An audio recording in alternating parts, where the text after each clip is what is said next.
नमस्कार मंडळी, आज आपण डांगर म्हणजेच गंगाफळ, खानदेशामध्ये याला गंगाफळ या नावानेच ओळखले जाते. आता आपण या डांगराची रेसिपी बघणार आहोत. आज या डांगराची रेसिपी करण्यामागचे कारण हे असे की आज आमच्या वेलीला खूप सारे डांगर आलेले आहेत.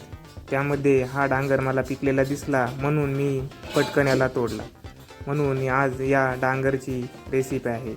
मित्रांनो, हा आपण डांगर कापलेला आहे, ज्यामध्ये तुम्हाला जे बिया दिसत आहेत या मागच्या वर्षी माझ्या आईने उन्हाळ्यामध्ये काढून घेतल्या व त्याला मस्त राख लावली. राख लावल्यानंतर ते आमच्या गाईच्या सपराच्या वरती वाळत ठेवल्यानंतर ते आम्ही पहिला पाऊस पडला त्यावेळेस आमच्या शेताच्या कडेला बांधावर लावून दिले.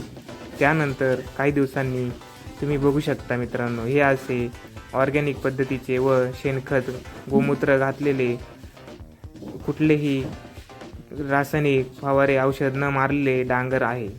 यामुळे मी आज तुम्हाला या डांगराची रेसिपी दाखवणार आहे. त्यासाठी मी यामध्ये खूप सारे सिक्रेट देखील वापरलेले आहेत. ते तुम्ही व्हिडिओ पूर्ण बघितल्यानंतरच समजेल. चला सुरुवात करूया. पहिले मी हे आपले शेतीतील वेलाचे ऑर्गॅनिक डांगर घेतलेलं आहे. हे काळ्या पाठीचे डांगर आहे. मित्रांनो, तुम्हीही बाजारातून याच प्रकारचे डांगर घ्या, कारण की यामध्ये राख जास्त पडते. आपण आता हे डांगर व्यवस्थित कापून घेत आहोत. हे डांगर व्यवस्थित कापून घ्यावे व त्याच्या बिया देखील व्यवस्थित काढून घ्याव्या व त्या व्यवस्थित ठेवाव्यात, जेणेकरून आपल्याला त्यापासून आणखी डांगरे मिळतील. आपण पहिला पाऊस पडला की आपण सुद्धा मंडळी, तुम्ही सुद्धा अशा प्रकारे शेताच्या कडेला, बांधावर, पडसाद, गार्डनमध्ये, आपल्या अंगणामध्ये अशा वेली लावत जा, जेणेकरून आपल्याला आता या रासायनिक दुनियेत जे ऑर्गॅनिक भेटत नाही ते आपण स्वतःच ऑर्गॅनिक करून का.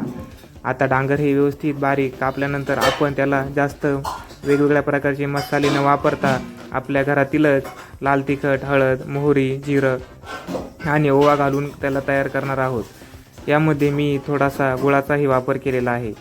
गूळ यासाठी वापरलेला आहे की डांगर हे आपले थोडेसे गोड आणि तिखट असे व्हावे म्हणून. आता डांगर हे व्यवस्थित पटकन बारीक कापून घ्यावे. मद्रासमध्ये डांगराला खूप महत्त्व आहे. इडली, सांबर, डोसा, हॉटेलमध्ये तुम्ही बघितलेला असेल, सर्व ठिकाणी डांगर हे चालते. हे बघा मित्रांनो, आता मी डांगर हे व्यवस्थित बारीक कट करून घेतले. आता हे नळीच्या साहाय्याने स्वच्छ पाण्याने धुवून घेऊ. डांगर हे त्याला असलेला चीक हा असतो, त्यामुळे डांगर हे व्यवस्थित धुवून घेतले पाहिजे. आता कढईमध्ये मी थोडेसे तेल घेत आहे. त्यामध्ये मी तेल गरम झाल्यानंतर मोहरी घालत आहे. हे बघा मंडळी, आता मोहरी तडतडल्यानंतर आपण त्यामध्ये जिरा देखील घालणार आहोत. हे बघा मित्रांनो, आता आपण ओवा घालून घेणार आहोत. ओवा, जिरे तडतडल्यानंतर आपण कापलेलं डांगर त्यामध्ये घालणार आहोत. आता डांगर घातल्यानंतर आपण त्यावर दीड मिरची पावडर घालणार आहोत, 1.5 चमचा. आता त्यानंतर आपण 2 चमचे त्यामध्ये मीठही घालणार आहोत. आता आपण त्यामध्ये थोडासा गूळ कुचकरून घालणार आहोत. हा ऑर्गॅनिक गूळ आहे. तुम्हाला पाहिजे असल्यास मला कमेंटमध्ये कळवा. आता आपण ही भाजी व्यवस्थित खालीवर करून घेत आहोत. खालीवर केल्यानंतर आपण त्यावर व्यवस्थित एक झाकण घालून घेणार आहोत, कारण आपल्या भाजी ही वाफेवर शिजली पाहिजे. आता झाकण हे काढून मी परत भाजी एकदा व्यवस्थित मिक्स करून घेत आहे. आता आपला गूळ हा पगळायला सुरू झाला आहे. आता मी त्यावर पुन्हा एकदा झाकण ठेवून घेणार आहे. झाकण ठेवल्यानंतर आता मी झाकण पुन्हा काढून बघत आहे व आता ते व्यवस्थित मिक्स करून घेत आहे.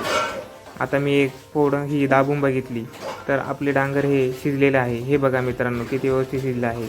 आपले डांगर तयार आहे. सर्व करा.